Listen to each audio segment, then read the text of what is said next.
Good morning, Dubai. Welcome back to the Love in Dubai show, where we go through all the trending stories that everyone in Dubai is talking about today. A cocaine bust at Dubai airports. Suitcases loaded with 5.6 kg of cocaine were uncovered by custom officials. That's crazy. We also talking about the Dubai success story of a security guard turned real estate agent. The big announcement that UK Prime Minister Boris Johnson is coming to the UAE for urgent talks. And also we'll be talking about Walk for a Good Cause at this exciting charity walkathon happening this weekend. And do stay tuned, because later in the show, Simran got to sit down with top designer Masaba Gupta, who is exclusively launching her new collection in Dubai at 11 a.m. at Meraki Design Studio in Al Quoz, which we are so excited about. But before we get into all of that, we would like to give a quick shout out to Public Cafe, a one-of-a-kind coffee shop located in the heart of Dubai, offering a unique coffee blend, recipes, catering to both the coffee lover and the hearty food lover. You can find it at JLT, Cluster T and Cluster Y if you want to get your fix. But before we get into all of the top stories, the question of the day. Why Casey was coughing in the very beginning is because we were testing out the theory if your cough has an accent. So when you hear people on the metro coughing, or you could be in school or at work, can you actually decipher where that person is from? Like the nationality of the person via their cough. And we'd love to get your thoughts on this. So we're going to pop on open the comments, because we always like to read them after the show. Thoughts? Thoughts on this? I feel like it's a definite no. You cannot decipher the accent or the nationality of the person by the cough. It's just, it can't be a thing. It's not a thing.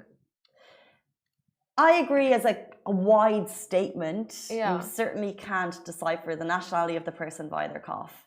However, I feel like we have different maybe like decibels. So like I'm more inclined to probably be higher or lower than the next person sitting beside me based on my tone of voice. But yeah, that's maybe your that's voice. Nationality. Right? That's your voice. And then of course but nationalities gender. tend to have, yeah, of course gender, Yeah. but of course nationalities tend to, or people who are living in a certain country tend to have the same inflections in their voice. No, I don't think. No. It's like some people can taste the difference between water and I can't. Maybe someone can test the difference between coughs. Yeah, maybe there is a person with that, I don't know, hearing, what is it, like magnified hearing? It's like someone, you know, when they get people to be like chocolate tasters, and they can like, they have the really like specific taste buds. Personally, no, I can't decipher coughs.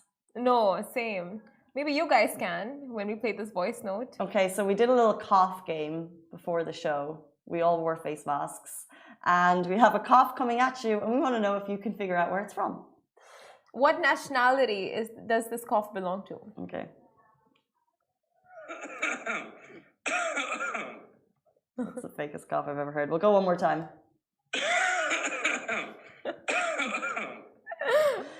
Oh, no. I wonder where this person is from. Is it a man? Is it a woman? What?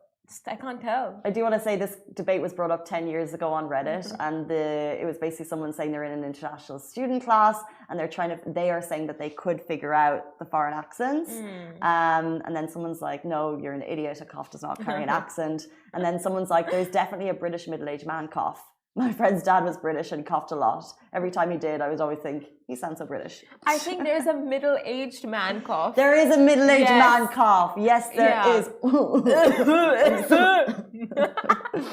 True. But sneezes, I have to say, that can tell personalities. Like you have some that are like, achoo, and then you have some that are like, achoo.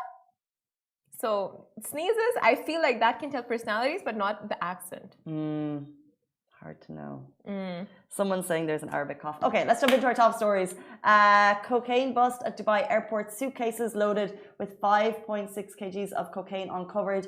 Dubai customs inspection staff at Dubai International Airport seized 5.6 kilograms of cocaine narcotics carried by an inbound female traveller from a Latin American country.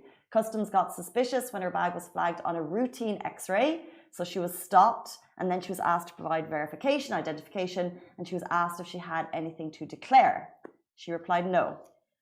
So of course, then they searched her bag, found a secret pocket.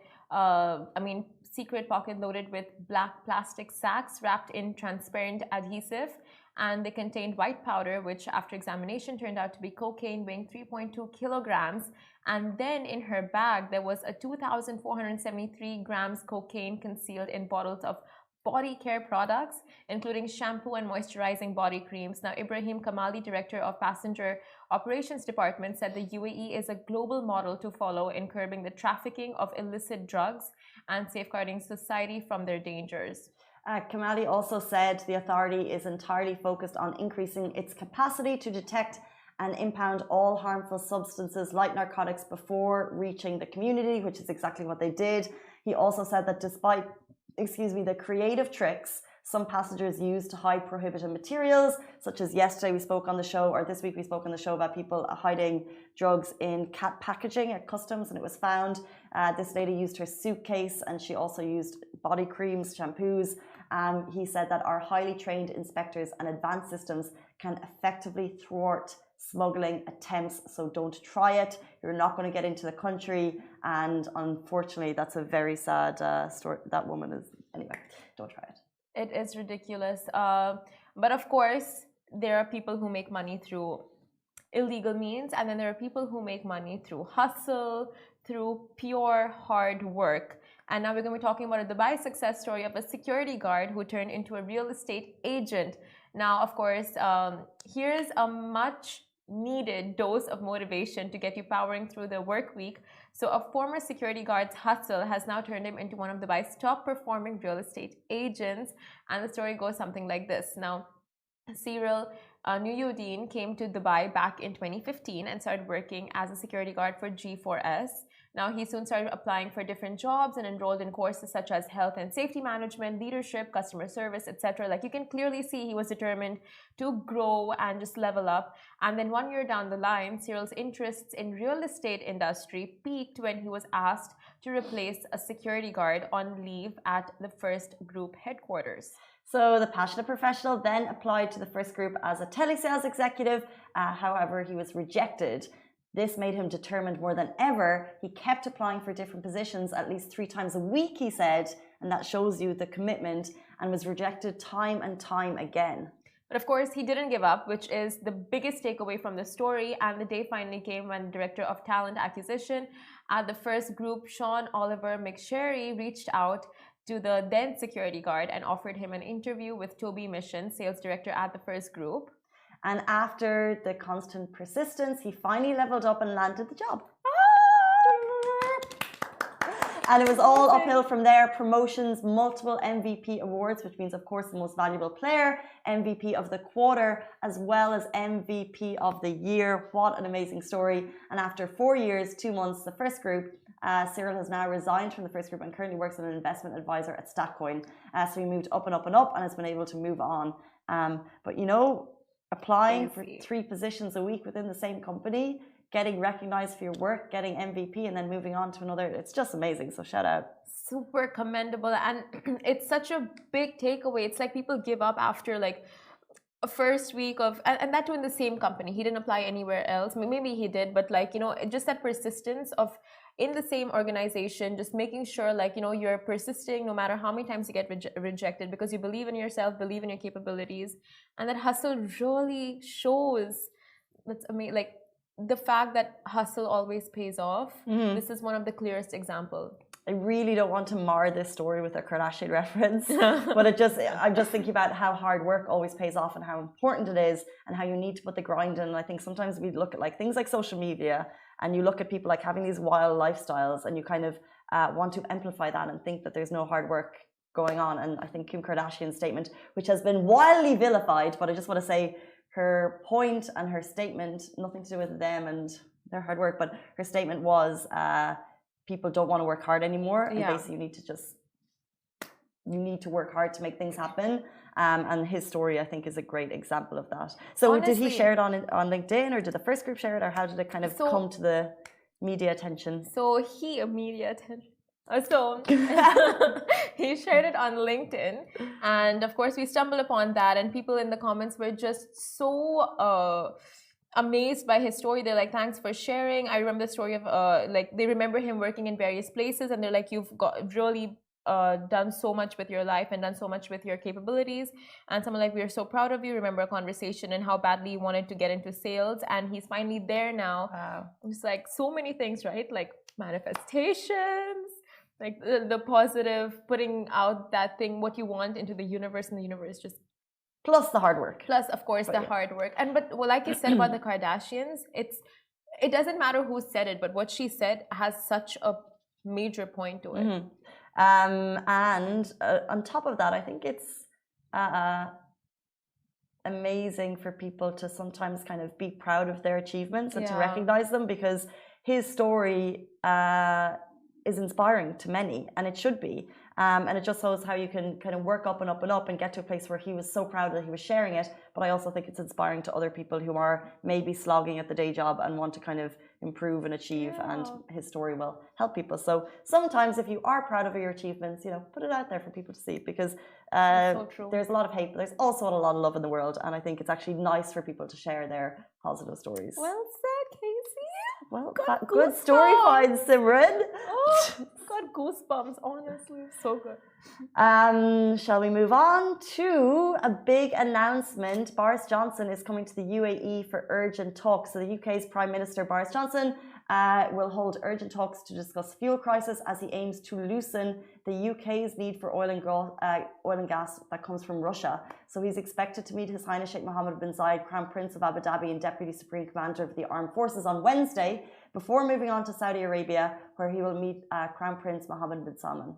Now, the UK's move to discuss oil and gas with the UAE and Saudi is an attempt to wean itself of its need for oil plus gas from Russia. Now, Boris Johnson has said of the trip, now the UK is building an international coalition to deal with the new reality we face. The world must wean itself of Russian hydrocarbons and starve Putin's addiction to oil and gas. Saudi Arabia and the UAE are key international partners in that effort, and he went on to say that we will work with them to ensure regional security, support the humanitarian relief effort, and stabilize global energy markets for the longer term. Now, it's a one-day trip. He's expected to land in and do UAE and Saudi in one day, and no doubt we will bring you the updates from that as soon as we have them. Exactly, and we'll move on to our next story, which is Walk for a Good Cause, because that's happening this weekend. Now, it's a charity walkathon, so just lace up and, of course, walk for a good cause, happening on Saturday, March 19th at 7:30 a.m. at Dubai Science Park. And you can take part in the third edition of the We Walk annual charity walkathon, where all the proceeds from the event will be donated to the UAE Rare Disease Society.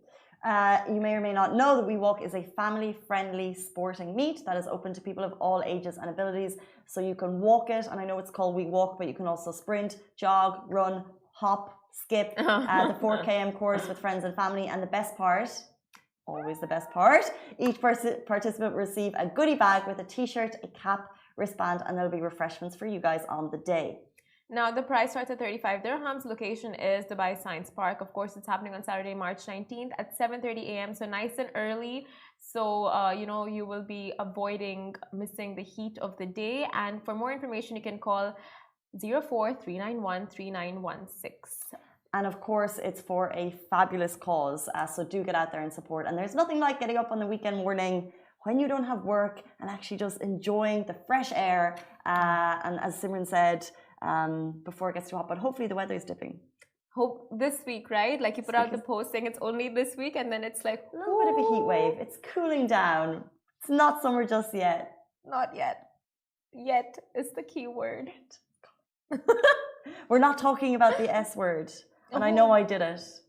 Casey, we're not talking about it. That's ever. One. My bad. Red flag. 3 and I'm out. 3 and we're out. We can't talk about it. Not until June. Okay, done. Mm, That might not happen, but like done. The intentions are there to not talk about it.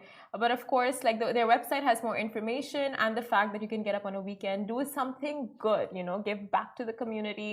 And just by walking, you'll be doing giving back and doing charity, of course, and getting fit at the very same time. So make sure. Exactly. But guys, next up we have an interview with famed Indian designer Masaba Gupta, and she'll be talking about all things House of Masaba, her fashion house, and her exclusive Dubai launch that's dropping today at 11 a.m. at Meraki Art and Design Studio at Al Quoz. So you can hear more about that from the boss lady herself right after this very short break. Stay tuned.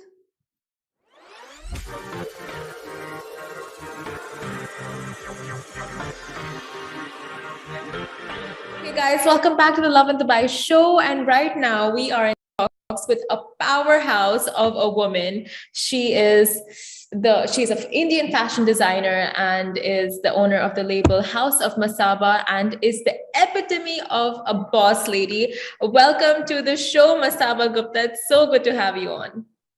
Thank you so much. The pleasure is all mine. I can't wait.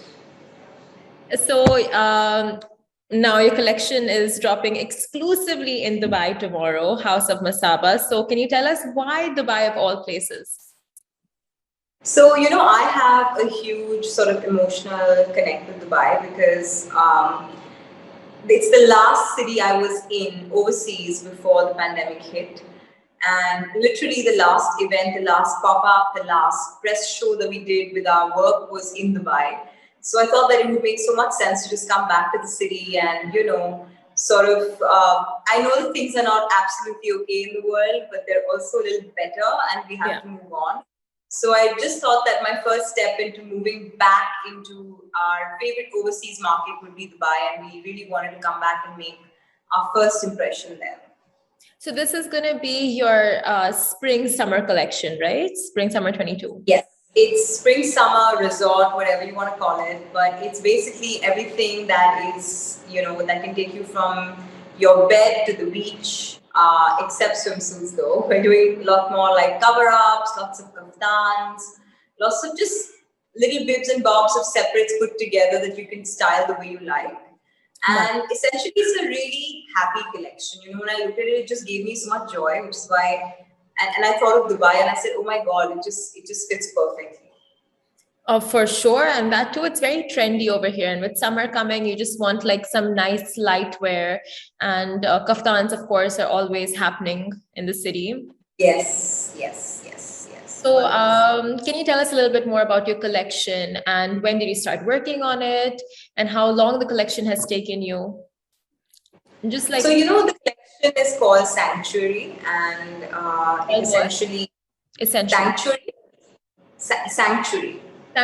Okay. Sanctuary, yeah. And essentially what it means is that it's just like a safe place. I think we can interpret sanctuary to be many things, and we can interpret it as per whatever's going on in our lives. But I think with me especially, it feels like a safe, happy place.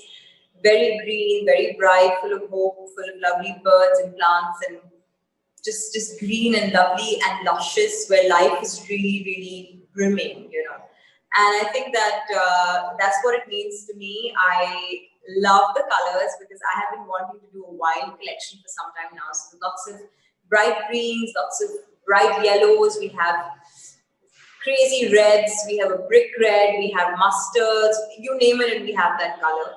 So it's actually almost like we're going back to what the House of Masaba really started off with, which is a lot of color. And that's what it is. There's lots and lots of fun things we've done. But I have to say one thing, that the collection has become a lot more, I would say, versatile in terms of the kind of people that can wear it. We've always been a very age-versatile brand. So we wanted young girls and women who are, middle-aged or slightly older. We wanted everyone to get a piece of it. So that's exactly what it is. It took me about, I would say 3 months to make the collection because everything is just so slow after COVID. I typically get a collection wrapped up in a month, but it's taking me 3 months. So 2 questions. Now, would you say House of Masaba is an extension of your personality, like you being vibrant and colorful and so chirpy, just like your struggles. Does everything translate into the collection, into your clothes, into your line? It really does. You know what's funny though, I have to say, is that I love black and white as a person. Oh. So I always say this, that I think in color. I'm not someone who wears color. I think in color. Like for me, if I have to make something for someone, the first thought will be like hot pink or like a bright red, you know. But for me, it's always black and white. So I think there's two masabas that play there all the time.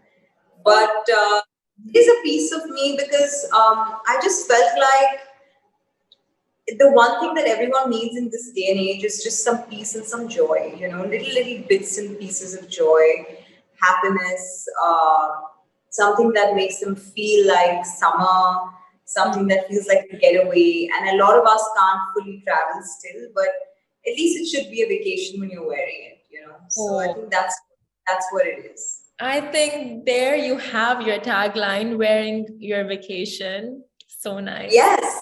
It just that just sells it. Like now I'm dying to buy it. And your collection, honestly, like it's not very, what's the word? It doesn't make you feel uncomfortable in any sense whatsoever. Like it's just, the fitting is so nice and airy and breezy, and just it makes you feel good. I just bought one of your pieces, and it just, like you can see, like you're wearing a House of Masaba. Like it just speaks. No, and you know, the other thing is I want women to feel like themselves in my clothes. I just feel like sometimes brands can make a woman feel a bit uncomfortable, out of place. Am I wearing the right thing? You know, I don't want a woman to second when she's wearing a House of Masaba. So, yeah.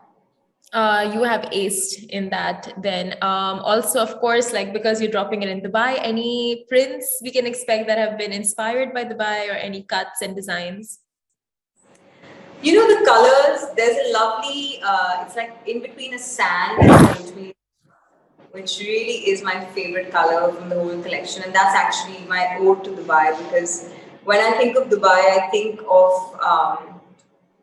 of just brown, beige, you know, sand dunes, and it's a very, I don't know how to say it, but it's got a very calming effect on me. It's true. I mean, every time I land in Dubai from the aircraft, I am just so happy, because I'm just like, I am home. And this is not just because of the malls, but it's because of how beautiful Dubai really is. But you know, at the same time, it also reminds me of inclusivity, because Dubai is such a melting pot of various cultures. There's so many different kinds of people that live there.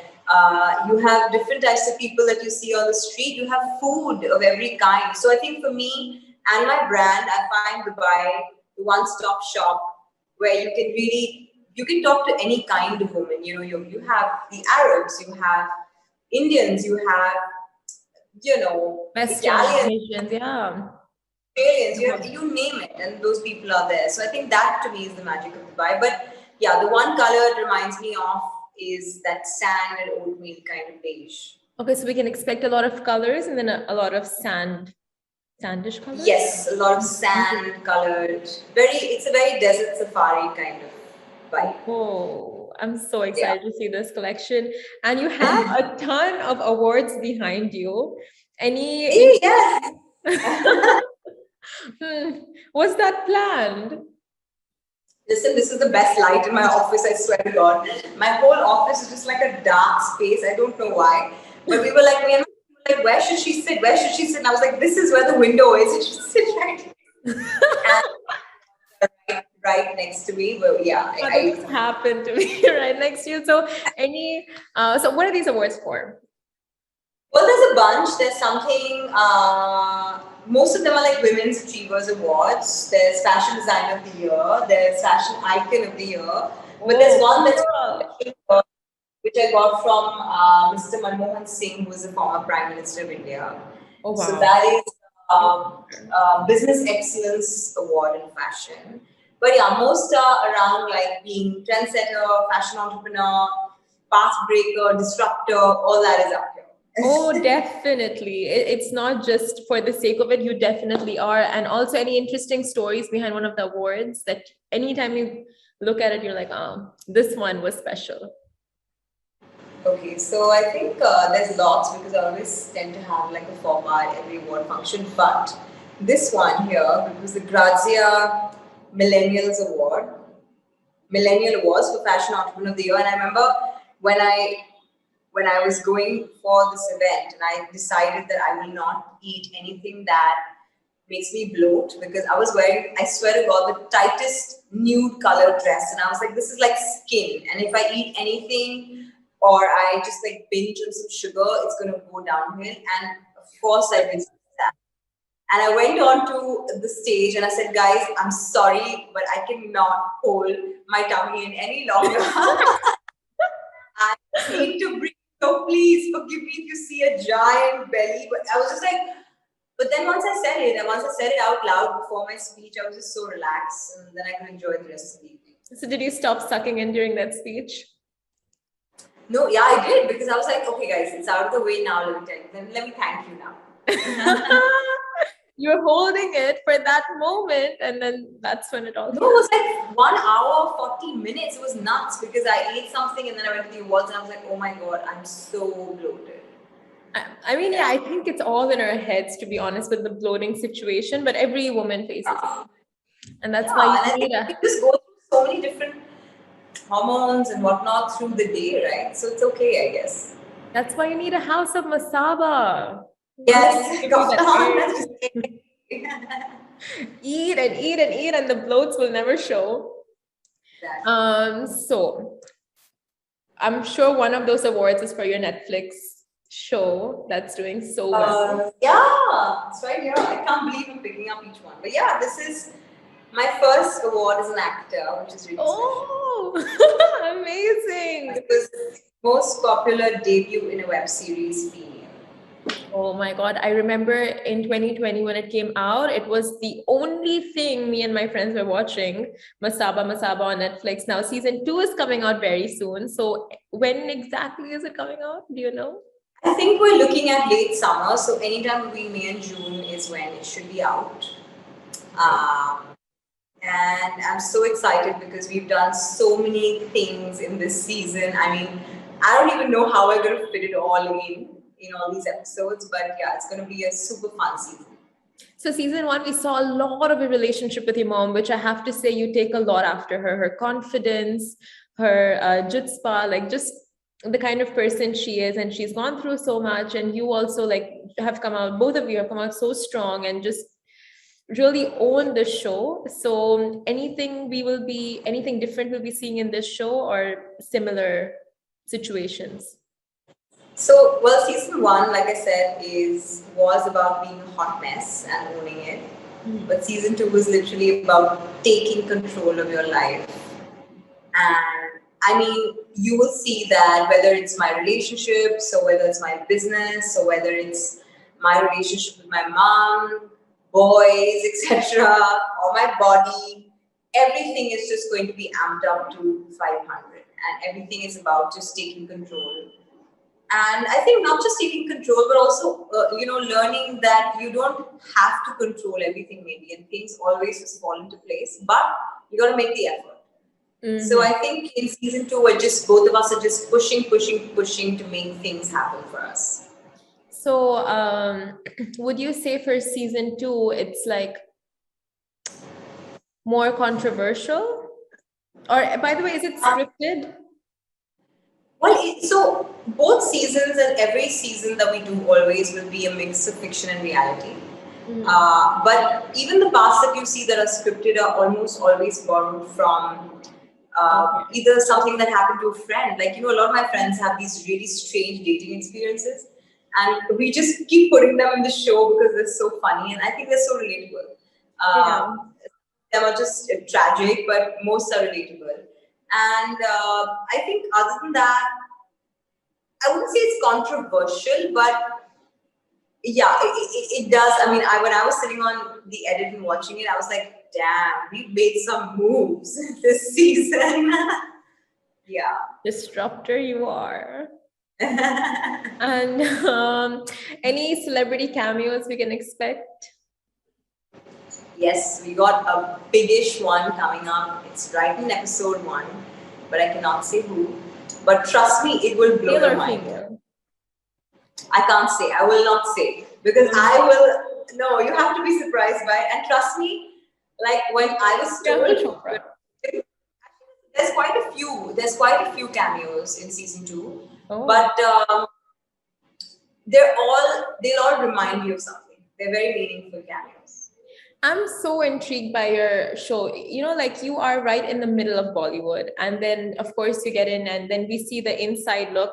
But is it natural? Like, do you try to keep the interactions as natural as possible, or do they know they're being filmed, so they kind of put on some kind of a facade as well? How is it? So it's very interesting, but we shoot this series exactly like any other web series is shot in the country. Mm-hmm. It's I'm talking 200-300 people, part of the crew. It's a proper shoot, it's a proper setup. However, I was thinking about this and I was like, when I'm reacting to something that I know has already happened to me because I may have put that in the script and I wanted to share it with the world. How would I react on screen versus off screen? And I try and make my on screen reaction as close to the off screen one as possible because otherwise it won't be real, right? Yeah. It's a bit of a complicated space, and a lot of the time, like for me, a lot of closure happens on set because there may be a memory or there may be something that happened and it didn't come full circle in real life. But when I emote that on screen, I come full circle and I close that chapter. So actually, for me, it's very therapeutic to be on sets.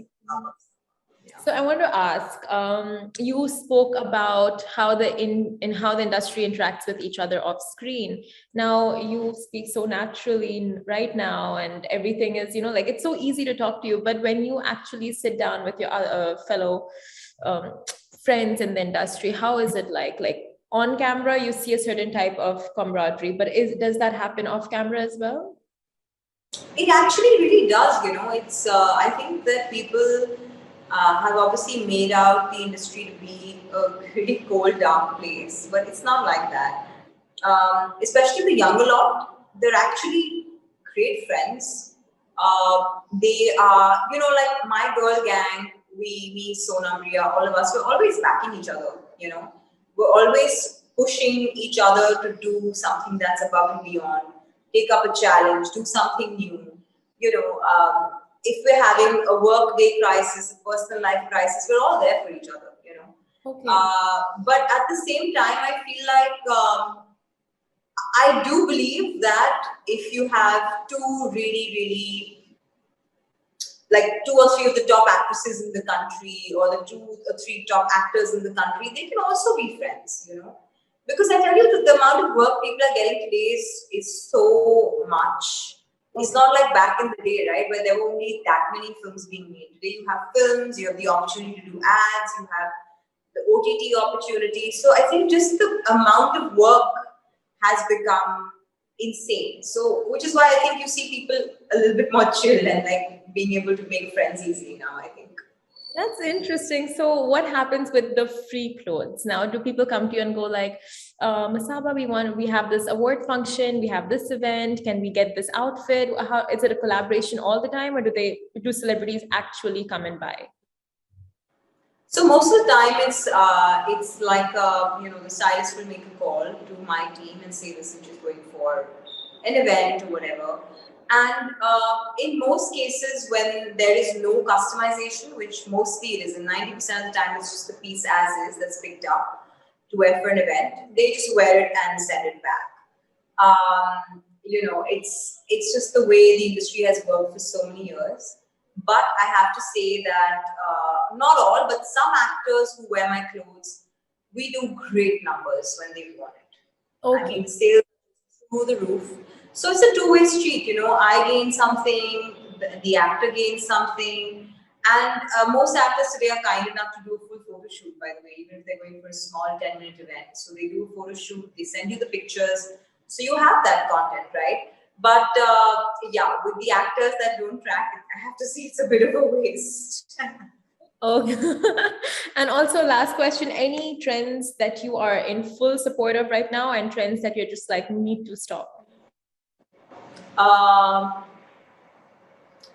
I think trends. I mean, I know that a lot of people are in the mood to just like be in their sweats and like gets and just be like oversized clothes. I just wish that all of us go back and remember,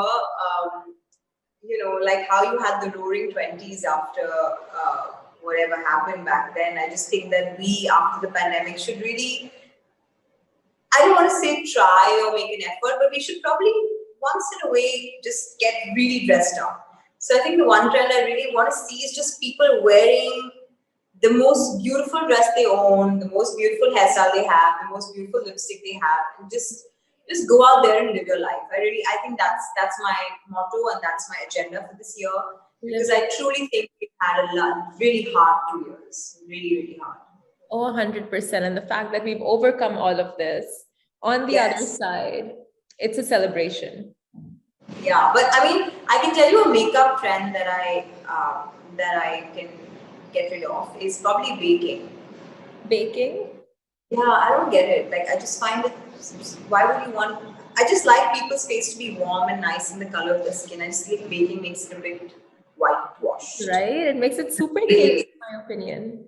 Yeah, so I think I would love some natural, just easy makeup would be nice.